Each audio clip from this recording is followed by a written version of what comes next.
the air conditioning on that 2004 SL55, and we're gonna start this off from the beginning, kind of.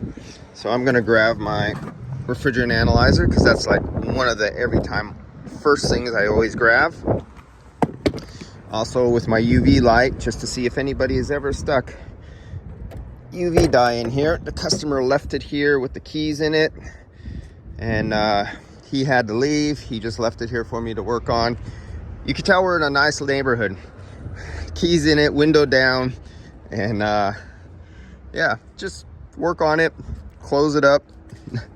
And yeah, we're definitely not in downtown slumlord San Francisco, crime capital of the world.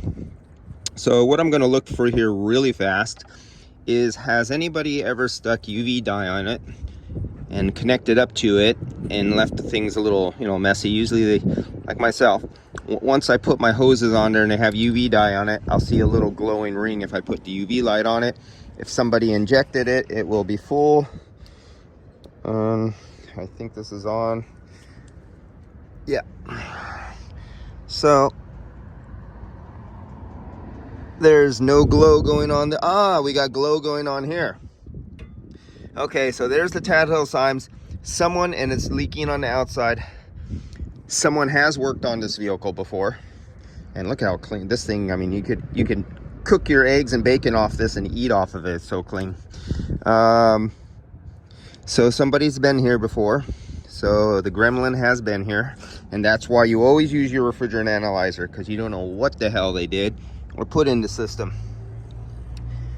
And let's look for some other obvious leaks. Take my sunglasses off, because that kind of messes my UV light. My yellow glasses are in the other room, in my car. I'm just looking for quick splashes right now. I'm not doing a thorough check. I'm looking for super obvious. Look down inside the hole here. I could shine the light everywhere. I could get my head down here and I could see my light hitting the front. Scan it left and right.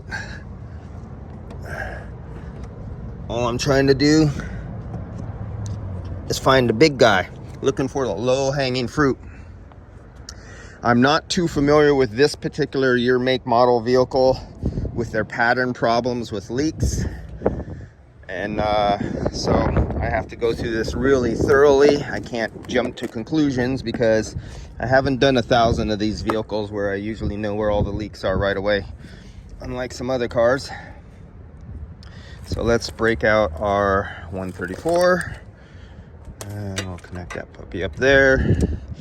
We'll turn on. Now this is what I should have had this on before I started the video, because just this has to warm up, has to go through a warm-up procedure and a calibration procedure.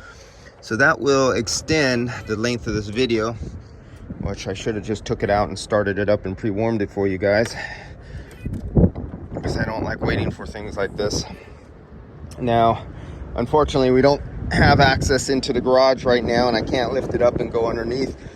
I like being able to go underneath the car and find the evaporator drain port down underneath and look for signs of dye there, and use my refrigerant analyzer to look for, see if I could pick up refrigerant. And let's see, just in case, since somebody knew this had a leak, most likely they stuck dye in there, and maybe they couldn't find the leak either, and that's why I filled it up, and now it's to me. And so, let's see if I see any little glowing splashes around here. See, it'll be up around under the transmission housing. I can't, everything is covered. I won't see, unless the leak was really big and dripping out and left a big messy mess underneath. I'm not going to see anything. All right. No visual on that. And this is a bitch car to, if you have to get up there and look for stuff, you got all those plastic pans to remove underneath. If you want to look up from underneath here and get up, you have to remove the plastic pan for anything. That's all extra time. You charge for that. That's on top of your normal visual leak and using your leak probe. If you have to get access to something by taking stuff apart and it's time consuming, that's when the price starts going up just for your leak test. Now some shops give that away. That's good for you. I'm sorry, I'm no Mother Teresa. This isn't the Christian Charities, the Red Cross, or you know, the food bank here. We all have families to feed. And once you get deep into these trades and you start investing tool time and training, you discover it's not a cheap trade to get into. Okay, you're not gonna let me see anything, are you? And that is the air pump. I'm trying to get back down to the compressor. It's way, what you're not looking at the A pump. That's an air pump up above. The compressor is down below. We can't even see the top of it. That's the face. This is a clutchless, and I don't see nothing glowing around there. And I don't think I will get access. Oh, no, I can't see the back. I was hoping I could at least see the back. Nothing there. We have some of our lines are coming out below the brake cylinder here, the master cylinder, and our visual can only go so far, up to where it's getting up in here.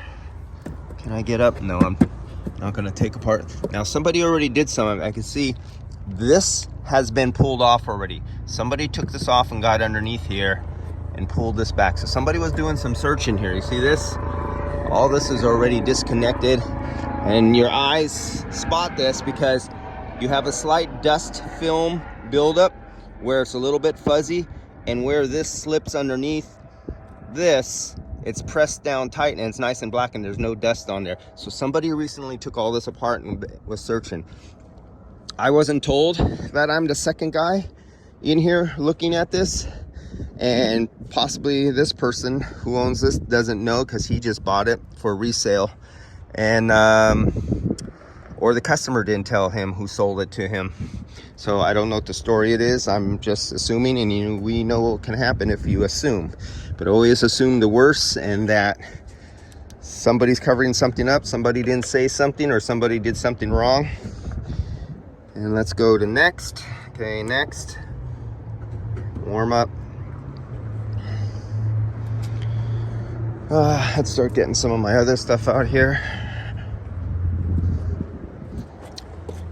I don't know if I need to recover yet. I don't even know if there's anything in there yet because I haven't even hooked up yet. So if I discover I have nothing inside, I won't even need to recover a unit.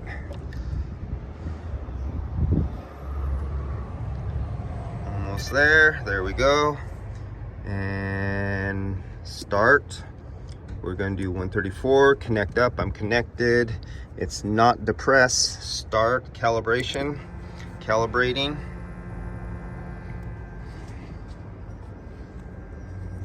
And let's hook up. Let's hook up the high side and see if there is any pressure.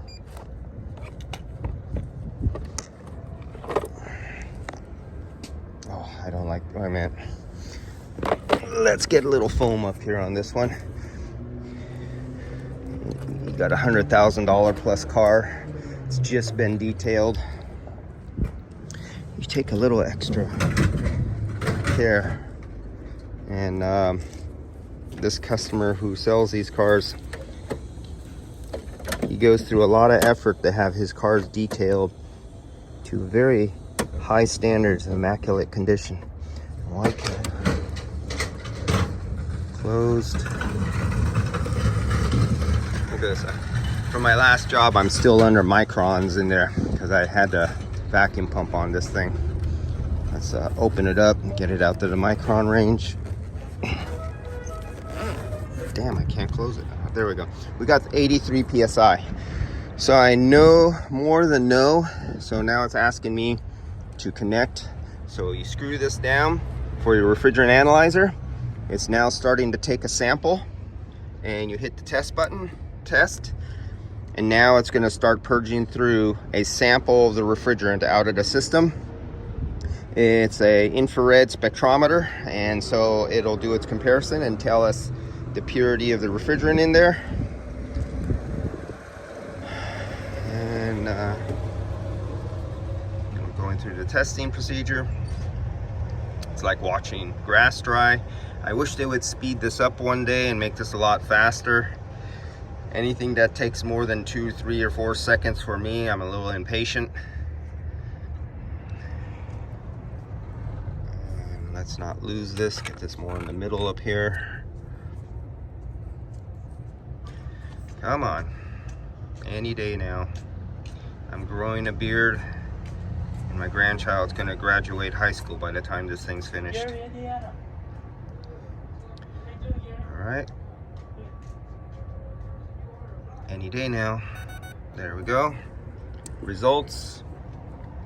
100% refrigerant. Okay, nothing's contaminated, no air. So I'm gonna grab all my equipment, hook it up, and we'll go to the next video because I cannot hold this in my hand while I'm working because it just takes way too long. All right, see you guys.